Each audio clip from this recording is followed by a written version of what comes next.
Most people start their portraits with outlines, but what if I told you there's a better way? One that makes your drawings look more realistic, more confident, and more like the work of the old masters. In this video, I'm going to show you how I practice using shadow shapes to build 4 simple, quick portrait sketches. No outlines, just value and tone. This was my first time really trying this as an exercise, so I'll walk you through what worked, what was challenging, and how you can try it too. By the end of this video, you'll know how to simplify any portrait into shadow shapes and improve your drawings instantly. Step 1. See shadows as shapes. The first thing I had to do was stop thinking in lines and start thinking in shapes. If you squint your eyes at your reference, you'll notice that light and shadow break down into big, abstract forms. That's what we want to capture first. For this first sketch, I focused on identifying the darkest areas of the face, the eye sockets, under the nose, beneath the lips, and the shadow under the chin. Instead of drawing outlines, I blocked in these dark shapes first. At first, this felt strange. I'm used to sketching mostly with lines, so jumping straight into value was a shift. But once I started seeing everything as a shape rather than a contour, the portrait started to feel more solid right away. Many great artists, including Michelangelo and Da Vinci, thought in masses and value rather than outlines. If you start with lines, your drawing can feel a bit flat and disconnected, but blocking in shadow shapes first forces you to think structurally. A strong shadow pattern helps define form, depth, and even emotion. This is why a Rembrandt portrait feels so three-dimensional. It's built from carefully controlled light and shadow, rather than just outlines. Even if you're sketching quickly, grouping shadows together instead of blending everything too soon helps your work stay bold and readable. Step 2. Block in shadows, not lines. The key here is to block in large areas of shadow as one single mass before worrying about any details. This is how painters like Sargent and Michelangelo approached drawing. Shapes first, then refinement. I kept my pencil strokes loose and soft, trying not to get too caught up in details. The goal was to establish the overall structure and light direction. If you get this right, the rest of the drawing falls into place naturally. A key mistake artists make is jumping into details too early. Instead, master artists work from large masses to small refinements. This is what gives their work a sense of solidity and depth. If you squint at your reference, you'll notice that all the small complexities disappear, and what remains are big, abstract shapes of light and dark. These shapes are your blueprint for realism. Some artists call this the posterization phase, where you reduce a complex image into just a few values: light, mid-tone, and shadow. It's a great exercise for simplifying your approach and avoiding unnecessary detail at the start. Another key factor in this stage is pressure control. Since I'm using the side of my pencil, I can vary my pressure to create a soft, diffuse shadow or a more defined, bold shape. Light pressure allows for subtle halftones, while heavier pressure establishes darker, more confident shadow masses. This technique also helps avoid stiff, unnatural edges. If you rely too much on the tip of the pencil for shading, you might end up with harsh, scratchy marks instead of a natural flow from light to dark.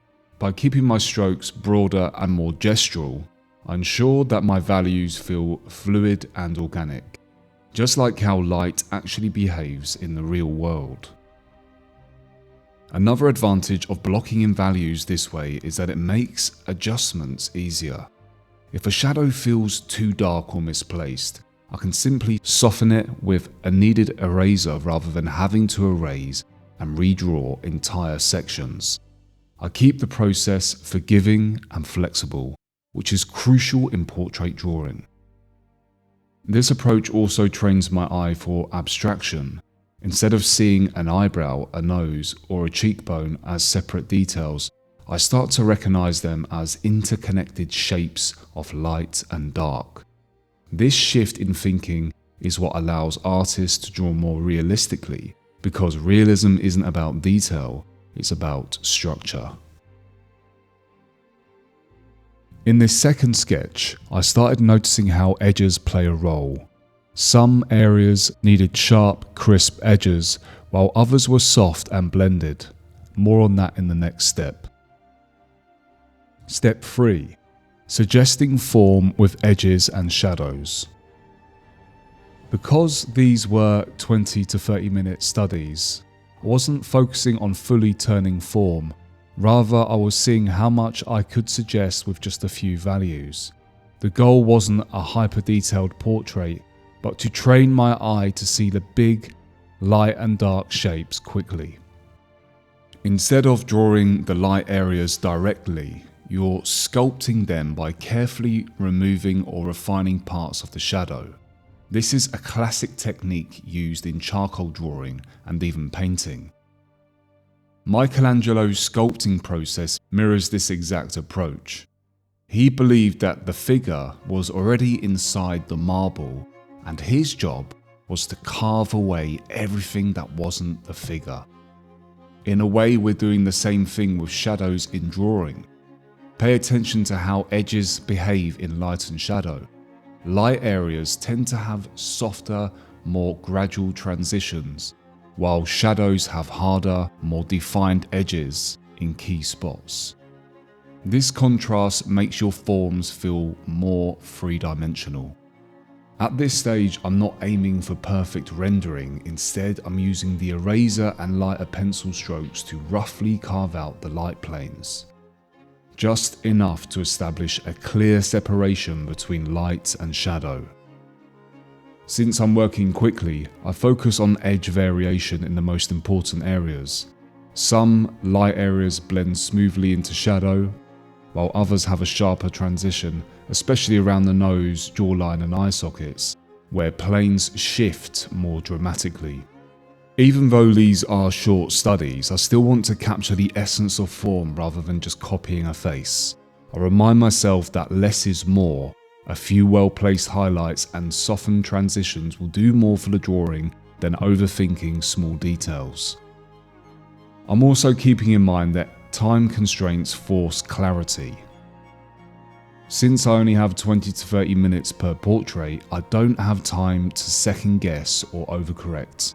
This is a great way to train myself to make confident decisions and trust the process. I remind myself that unfinished areas can be a strength. Sometimes leaving parts of the sketch slightly rough or loosely suggested makes it feel more alive and expressive, just like the studies of the old masters.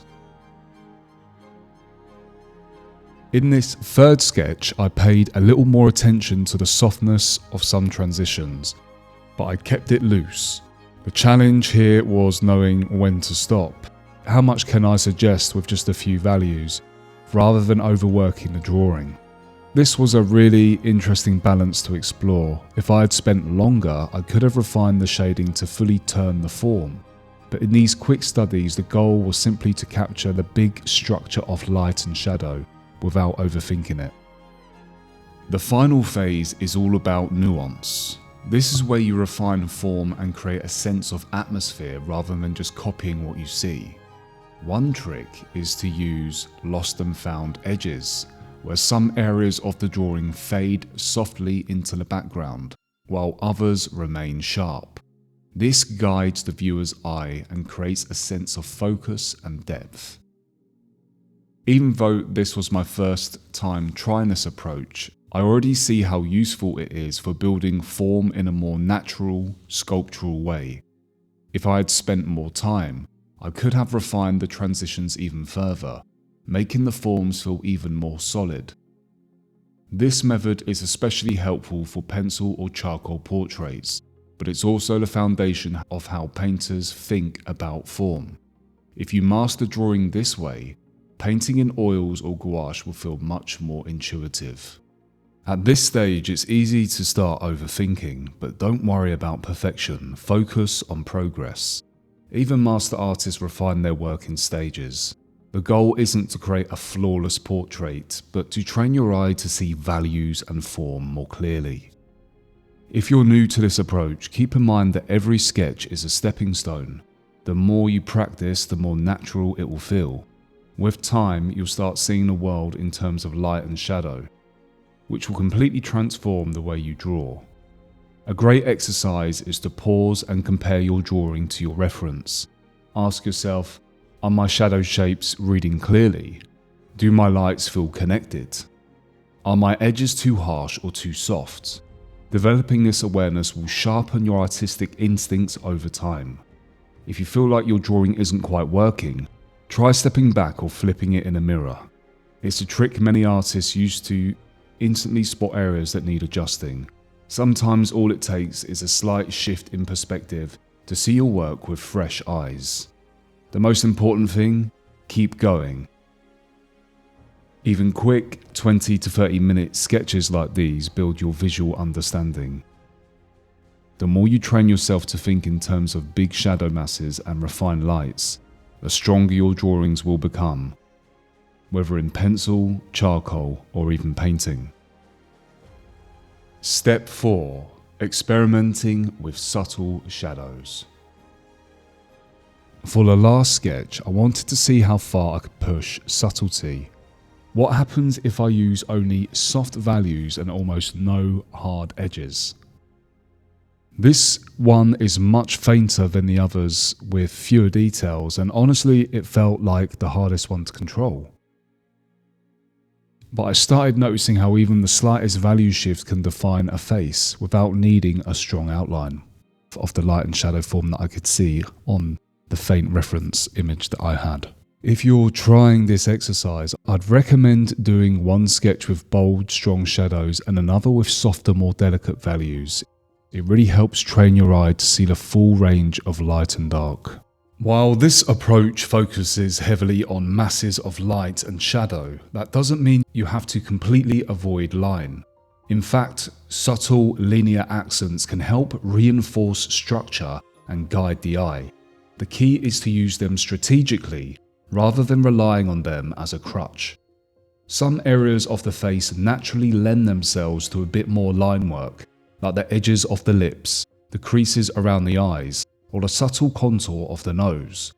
But instead of outlining these features, try suggesting them with slight shifts in value or softly broken lines that blend into the shading.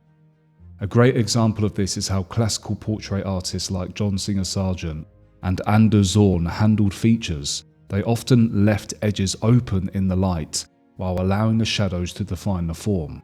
This balance between line and tone creates a more natural, painterly effect.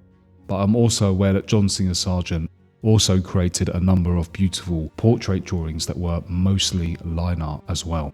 Another way to think about it is using lost and found lines. In shadowed areas, edges tend to disappear into the mass, while in areas of light, you might define just a portion of a curve or shape to suggest form. This approach keeps the drawing feeling soft and natural, rather than rigid and outlined. Ultimately, the masses of light and shadow do the heavy lifting, but a few well-placed lines can add structure and rhythm, just as long as they support the overall sense of form rather than competing with it. This was my first time trying this shadow shape exercise, and it completely changed how I think about portrait drawing. If you struggle with getting your portraits to look realistic, try this method. Focus on shadow shapes first, not outlines. Let me know in the comments what's the biggest challenge you face when shading your drawings.